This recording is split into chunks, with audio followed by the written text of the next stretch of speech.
আসসালামু আলাইকুম প্রিয় দর্শক সকলকে স্বাগত জানাই। জানিয়ে দিব এই ভিডিওর মাধ্যমে আজকের অনেকগুলো অভিবাসী ইনফরমেশন যা জানার অপেক্ষায় রয়েছেন আপনি। নিজে জানুন, অন্য একজন ভাই বোনকে এই তথ্যগুলো জানান, ভিডিওটি শেয়ার করে দিন। চ্যানেলটি সাবস্ক্রাইব করে ফেসবুক পেজটি লাইক ফলো করে যুক্ত থাকলে প্রতিদিনের আপডেট তথ্য প্রতিদিন জানতে পারবেন। ২০২৫ সালের প্রথম থেকেই নৌকাডুবি, শরণার্থী নিখোঁজ সহ বহু দুর্ঘটনা দেখছি আমরা।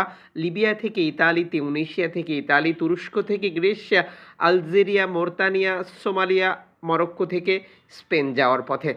আলহামদুলিল্লাহ, ভূমধ্যসাগর ব্যবহার করে ইতালিতে যে সকল বাংলাদেশিরা যান তাদের জন্য নিঃসন্দেহে ভালো কিছু সুখবর রয়েছে আজকের ভিডিওতে। শেষ পর্যন্ত যুক্ত থাকুন। আপনার জন্য অভিবাসীদের তথ্যগুলো কতটা গুরুত্বপূর্ণ কমেন্টস করুন, এবং আপনার কাছে কোনো অভিবাসী ইনফরমেশন থাকলে কমেন্টস করতে পারেন, বা আপনার কাছে কোনো তথ্য থাকলে তা আমাদের সাথে শেয়ার করতে পারেন, আমরা সেটি নিয়ে কাজ করি। সর্বশেষ ইতালি সংস্থা সেলিং ফর ব্লু ল্যাব অভিবাসী উদ্ধার করার জন্য মাল্টা উপকূলের কাছে অবস্থান করছে, সর্বশেষ এক্স হ্যান্ডেলের দেওয়া বার্তায় নিশ্চিত করেছে। আপনারা জানেন যে লিবিয়া থেকে ইতালি যাওয়ার পথে এই অঞ্চলটিতেই রেকর্ড সংখ্যক নৌকা দুর্ঘটনায় পড়ে এবং অভিবাসী নিখোঁজ বা মৃত্যুর মুখোমুখি হয়। আল্লাহর কাছে প্রার্থনা, আল্লাহ এই এনজিও সংস্থাকে অভিবাসী উদ্ধার এবং ইতালিতে নিরাপদে পৌঁছে দেওয়ার জন্য তৌফিক দান করার জন্য, এবং সংস্থাটির প্রতিটি ব্যক্তিকে আমাদের পক্ষ থেকে স্যালুট এবং ওয়েলকাম।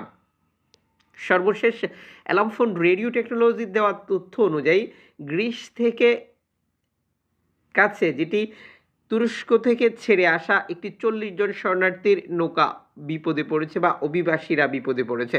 সর্বশেষ এক্স হ্যান্ডেলে দেওয়া বার্তায় অ্যালামফোন নিশ্চিত করতে পারেননি এই অভিবাসী দলটির জিপিএস লোকেশন কোথায় ছিল, যেহেতু জিপিএস মিসিং হয়েছে বলে অ্যালামফোন নিশ্চিত করেছে। অভিবাসীদেরকে উদ্ধার করার জন্য গ্রিস কর্তৃপক্ষের সাথে যোগাযোগ রক্ষা করে চলেছে অ্যালামফোন, যদিও তারা তাদের রিটুইটে নিশ্চিত করতে পারেনি যে অভিবাসী দলটিকে এখন পর্যন্ত কেউ উদ্ধার করেছে। এদিকে অ্যালামফোন দ্বিতীয় একটি বার্তায় ৬৪ জন অভিবাসী নিয়ে একটি নৌকা, যেটি তুরস্ক থেকে ছেড়ে আসা গ্রিসের একটি উপত্যকায় অবস্থান করছে, যেটি উপত্যকার কাছে সাগরে অবস্থান করছে, যেটিকে উদ্ধার করার জন্য তারা একটি তথ্য শেয়ার করেছে। এখন পর্যন্ত উদ্ধারের কোনো ইনফরমেশন দিতে পারেনি, যেহেতু গ্রিস কর্তৃপক্ষ উদ্ধার করেছিল কিনা সেই ব্যাপারে কোনো তথ্য তাদেরকে দেয়নি। এদিকে ক্যানারি দ্বীপপুঞ্জে কাছে এসে ৬০ জন শরণার্থীর একটি নৌকা বিপদে পড়েছে, যা নিশ্চিত করেছে স্প্যানিশ কর্তৃপক্ষ সালভেন্তো ম্যারটিমো। সর্বশেষ এক্স হ্যান্ডেলের দেওয়া বার্তায় এই তথ্যটি তারা নিশ্চিত করে। এই প্রতিবেদনে তারা যুক্ত করেছে অভিবাসীদেরকে উদ্ধার করার জন্য তারা অনুরোধ করেছে, এবং অভিবাসীদেরকে উদ্ধার করা হয়েছে, তবে কোন জাতীয়তার কতজন এই প্রতিবেদনে তা নিশ্চিত করা হয়নি।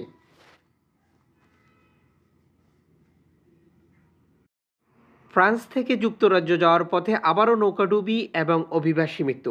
সর্বশেষে ফ্রান্সের জাতীয় দৈনিক নিশ্চিত করেছে একটি নাটকীয় ঘটনার মুখোমুখি হয়েছি আমরা। ৭০ জন অভিবাসী নিয়ে একটি নৌকা যখন যুক্তরাজ্যের দিকে যাচ্ছিল স্লিপ চ্যানেল ব্যবহার করে, তখন নৌকাডুবির মুখোমুখি হয়েছিল তারা। এই দুর্ঘটনায় একজনের মৃত্যু নিশ্চিত করেছে। বাকি অভিবাসীদের কী অবস্থা এখনও তথ্য ইনফরমেশন তারা শেয়ার করেনি। এদিকে এসওএসের প্রতিষ্ঠাতা তার এক বার্তায় নিশ্চিত করেছে অভিবাসীদেরকে উদ্ধার করুন যারা জীবন বাঁচাতে ইউরোপের দিকে আসছে। ভূমধ্যসাগর, এজিয়ান সাগর, আটলান্টিক উপকূলে প্রতিদিন নৌকাডুবি এবং রেকর্ড সংখ্যক শরণার্থীর মৃত্যু হচ্ছে।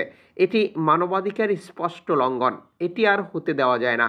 নীতি নির্ধারকদের দৃষ্টি আকর্ষণ করেছেন, আপনারা অমানবিক হবেন না, নির্দয় হন, অভিবাসীদেরকে রক্ষা করুন, তাদেরকে রক্ষা করুন, মানবতাকে রক্ষা করুন। ওশান ভাইকিংস সর্বশেষ এক্স হ্যান্ডেলে দেওয়া বার্তায় নিশ্চিত করেছে তারা সিরকিউজ বন্দর ছেড়ে ভূমধ্যসাগরের দিকে গেছে শরণার্থী উদ্ধার করার জন্য। তারা অবস্থান করবে মাল্টা উপকূলে, যেখানে ভূমধ্যসাগর ব্যবহার করে ইতালি যাওয়ার পথে আসা নৌকাগুলো বিপদে পড়ে যায়। এই এনজিও সংস্থাটির জন্য স্পেশালি ধন্যবাদ আমাদের পক্ষ থেকে। এদিকে সিআই4 সর্বশেষ এক্স হ্যান্ডেলে দেওয়া বার্তায় নিশ্চিত করেছে ব্যালেন্সিয়া অঞ্চল অতিক্রম করে তারা ভূমধ্যসাগরের দিকে ফিরে যাচ্ছে শরণার্থী উদ্ধার করার জন্য। এই এনজিও সংস্থাটির জন্য আমাদের পক্ষ থেকে স্পেশালি ধন্যবাদ।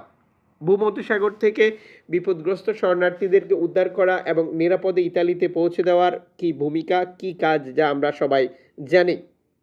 আপনারা জানেন যে জীবন এবং জীবিকার সন্ধানে আরও উন্নত একটি ভবিষ্যতের আশায় ভিটেমাটি বিক্রি করে ধার দেনা করে সুদের উপরে টাকা নিয়ে বাংলাদেশিরা যে চেষ্টা চালিয়ে যাচ্ছেন ইউরোপে প্রবেশ করার জন্য তা ধারাবাহিকভাবে অব্যাহত রয়েছে।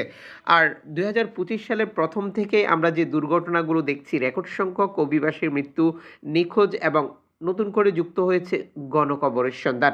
সর্বশেষ লিবিয়ান অবজার্ভের প্রতিবেদন অনুযায়ী আরও একটি গণকবর শনাক্ত এবং সেখানে ১১ জন অভিবাসীর মৃতদেহ উদ্ধার। এদিকে হাতাখাল ব্যবহার করে যুক্তরাজ্য যাওয়ার পথে নৌকাডুবি এবং ২ জনের মৃতদেহ উদ্ধারের তথ্য শেয়ার করেছে যুক্তরাজ্য স্থানীয় দৈনিক, যেখানে বলা হয়েছে ইংলিশ উপকূল পাড়ি দিয়ে এসে যুক্তরাজ্য উপকূলের কাছে এই নৌকাডুবি এবং রেকর্ড সংখ্যক শরণার্থী উদ্ধারের তথ্য দিয়েছে তারা। এই প্রতিবেদনে যুক্ত করেছে 230 জন অভিবাসীকে তারা উদ্ধার করতে সক্ষম হয়েছে, তবে কোন জাতীয়তার কতজন অভিবাসী ছিল এই প্রতিবেদনে তা নিশ্চিত করেনি। এদিকে ক্যানারি দ্বীপপুঞ্জে 64 জন শরণার্থীর একটি বিপদগ্রস্ত নৌকার সন্ধান পাওয়ার পর সেখানে উদ্ধার অভিযান পরিচালনা করার তথ্য দিয়েছে স্প্যানিশ কর্তৃপক্ষ সালভেন্তো ম্যারিতিমো। সর্বশেষ এক্স হ্যান্ডেলে দেওয়া বার্তায় নিশ্চিত করেছে একটি কাঠের নৌকা যেটি আফ্রিকান দেশ থেকে আসা শরণার্থী নিয়ে বিপদে পড়ে। যখন একটি ইমার্জেন্সি কল আসে তখন আমরা রেড ক্রিসেন্ট সোসাইটির সদস্যদেরকে নিয়ে উদ্ধার অভিযান পরিচালনা করি। বর্তমানে সবাই নিরাপদে রয়েছে। ২০২৫ সালের প্রথম থেকে প্রতিটি উপকূলেই নৌকাডুবি, অভিবাসী নিখোঁজ সহ আরও নানা ধরনের ঘটনা এবং অভিবাসী মৃত্যুর পরিসংখ্যান বৃদ্ধি পেয়েছে। আমরা গতকালের প্রতিবেদনে আপনাদেরকে এই সুখবরটি দিয়েছি, যেটি নিশ্চিত করেছে বিবিসি, সিএনএন, আল জাজিরা সহ ইন্টারন্যাশনাল পোর্টালগুলো, যেখানে ইতালি আলবেনিয়া থেকে তাদের কর্মচারীদের প্রত্যাহার করেছে, যেটি অনির্দিষ্টকালের জন্য। এতে করে লিবিয়া থেকে যে গেমগুলি পরিচালিত হবে বা তিউনিশিয়া থেকে, নিঃসন্দেহে বর্তমান তাদেরকে আলবেনিয়াতে পাঠানোর মতো একটি ঝুঁকি বা আলবেনিয়াতে পাঠানোর মতো একটি চাপে থাকতে হবে না। যেহেতু সেখান থেকে ইতালি কর্মকর্তাদেরকে প্রত্যাহার করেছে, তার মানে অনির্দিষ্টকালের জন্য আলবেনিয়া প্রকল্পটি স্থগিত হয়ে গেল। যদিও ২৮ তারিখের একটি রায় রয়েছে বা শুনানির কথা রয়েছে ইউরোপীয় আদালতে। আমাদেরকে সে পর্যন্ত অপেক্ষা করতে হচ্ছে। আপাতত সব মিলিয়ে ভালো কিছু তথ্য রয়েছে। এদিকে ল্যাম্পুদুসা হটস্পট কর্তৃপক্ষ সর্বশেষ এক্স হ্যান্ডেলে দেওয়া বার্তায় নিশ্চিত করেছে ১১৪ জন শরণার্থীকে উদ্ধার করেছে ফ্রন্টেক্সের সহযোগিতা নিয়ে। লিবিয়ার জোয়ারা থেকে ছেড়ে আসা, যেখানে ইরিত্রিয়া, বাংলাদেশি, পাকিস্তানি, মিশরীয় এবং বিভিন্ন জাতীয়তার অভিবাসী ছিল। পৃথক পৃথক নৌকা অনুসন্ধান পরিচালনা করেছিল ফ্রন্টেক্স এবং রেড ক্রিসেন্ট সোসাইটি, যাদেরকে উদ্ধার করা হয়েছে এবং নিরাপদ স্থানে হস্তান্তর করা হয়েছে। যদিও এই প্রতিবেদনে বর্তমান হটস্পটে শরণার্থীর সংখ্যা ১১৩ জন দেখানো হয়েছে, বাকি অভিবাসীদেরকে বিভিন্ন স্থানে হস্তান্তর করা হয়েছে বলেও নিশ্চিত করেছে। এদিকে আলজেরিয়ার উপকূলে নৌকাডুবি, অভিবাসী নিখোঁজের তথ্য নিয়ে একটি বার্তা প্রচার করেছে আলজেরিয়ার স্থানীয় দৈনিক, যেখানে বলা হয়েছে ১৮ জন শরণার্থী নিয়ে একটি নৌকা আলজেরিয়া থেকে স্পেন যাওয়ার পথে নৌকাডুবির মুখোমুখি হয়েছিল। বর্তমানে অভিবাসী নিখোঁজ এবং ২ জনের মৃতদেহ উদ্ধারের তথ্য দিয়েছে। বাকি অভিবাসীদের ভাগ্যে কী ঘটেছে একমাত্র আল্লাহই ভালো জানে। এভাবে ২০২৫ সালের প্রথম থেকেই নৌকাডুবি এবং রেকর্ড সংখ্যক শরণার্থীর মৃত্যুর মুখোমুখি হচ্ছে বর্তমান বিশ্ব। যুক্ত থাকুন আগামীকালের নতুন ভিডিও পর্যন্ত।